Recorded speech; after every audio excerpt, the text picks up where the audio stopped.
So I played CloverPit, a game that asks very simple question. What if slot machine wanted you dead? You're locked in a tiny rusted cell, there's a cursed slot machine in front of you, an ATM that wants its money now, and if you don't pay your debt at the end of the round, the floor opens, you fall, you die. It's like Balatro, Inscription and Casino all decided to trauma bond and then drag you into therapy with them, and honestly, I kind of love it. Clover-Pit doesn't ease you in, there's no cozy tutorial voice, no friendly NPC.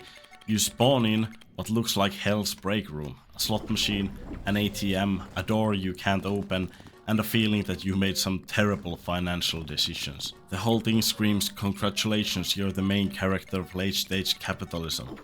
The game gives you 3 rounds per deadline, and the deadline is amount of cash you have to shove into that ATM. If you pay it, you live to suffer another day. If you don't, well, the trapdoor opens and you die. So here's the loop.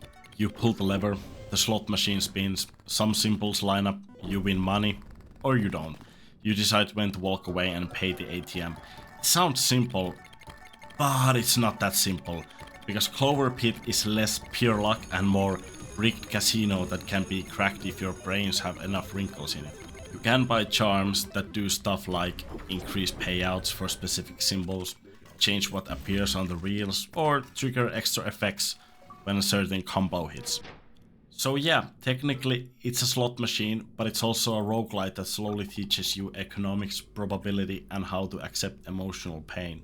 If you played Balatro, you know the feeling when a run suddenly clicks and the numbers start going insane. Clover-Pit has that, but instead of illegal poker hands, it's cursed slot combos. You start with, okay, I'll just spin a bit and see what happens. 10 minutes later you're analyzing real odds and charm interactions like some deranged casino mathematician. The Balatro style let him cook synergies with Inscription style something is horribly wrong energy is exactly why I liked it. It feels familiar, but it has its own thing. The real villain of Clover-Pit isn't the machine, it's the debt. Every deadline, the required payment goes up. First, it's like, yeah, sure, I can pay that, easy. Later, it's like, okay, who exactly did I borrow money from? Satan? This is where Clover-Pit gets addictive. There are a ton of items and charms you can pick up. They modify payouts, trigger effects on certain results, skew the odds, and start to form these disgusting little synergies.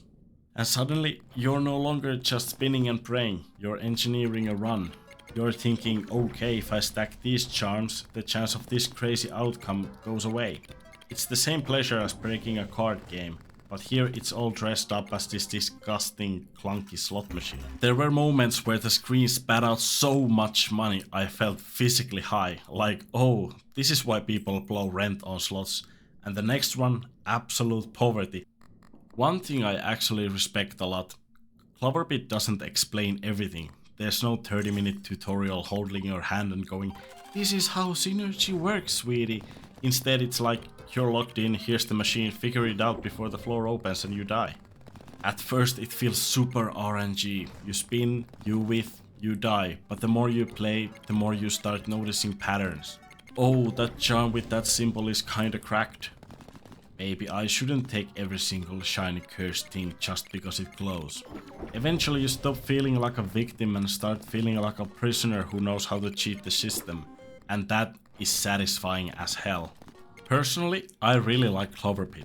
To me it feels like someone did actually mix Balatro and Inscription, shoved the results into a slot machine and asked, how long can we keep you in this cell before you touch grass?